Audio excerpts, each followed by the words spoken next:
అండి అందరికీ. అందరూ ఎలా ఉన్నారండి? మేమైతే చాలా బాగున్నామండి. ఈరోజు అయితే ముందుగా క్యాప్సికమ్ కర్రీ రెడీ చేస్తున్నామండి. ఈరోజు ముందుగా కడాయి తీసుకుని అందులో తగినంత ఆయిల్ వేసుకోవాలండి. 1 టేబుల్ స్పూన్ అంత పోపు దినుసులు వేసుకోవాలండి. ఒక 10 వెల్లుల్లి రెబ్బలు దంచుకుని వేసుకోవాలి. ఆ తర్వాత ఒక 2 ఆనియన్స్ అయితే కట్ చేసి వేసుకున్న తర్వాత బాగా ఒక 5-6 పచ్చిమిర్చి చీలికలు వేసుకోవాలండి. తగినంత కరివేపాకు వేసుకొని బాగా ఫ్రై చేసుకోవాలండి. అందులోని ఒక 2 టమోటాలు అయితే వేసుకొని బాగా ఫ్రై చేస్తూ కలుపుకోవాలండి.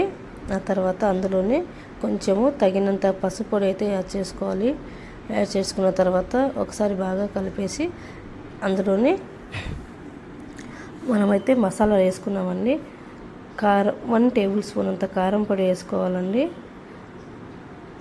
1/2 టేబుల్ స్పూన్ అంత ధనియాల పొడి కూడా యాడ్ చేసుకోవాలండి. యాడ్ చేసుకున్న తర్వాత బాగా ఒకసారి ఫ్రై చేసుకున్న తర్వాత ఒక 2 మినిట్స్ బాగా ఫ్రై అయ్యాక అందులోనే మనం ముందుగా నేనైతే 1/2 కిలో క్యాప్సికమ్ అయితే తీసుకున్నామండి. ఇలా ముక్కలుగా కట్ చేసి పెట్టుకొని ఇందులో క్యాప్సికమ్ ముక్కలు అయితే యాడ్ చేసుకోవాలండి.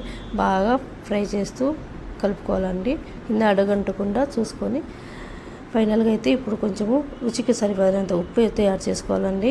యాడ్ చేసుకున్న తర్వాత ఒకసారి బాగా కలిపేసి మూత పెట్టేసి ఒక 10 మినిట్స్ స్టిమ్లో అయితే పెట్టాలండి. ఎటువంటి వాటర్ లేకుండా క్యాప్సికమ్ కర్రీ ఎంతో టేస్టీగా ఉంటుందని. నచ్చితే మీరు కూడా ఇలానే చేసుకోండి.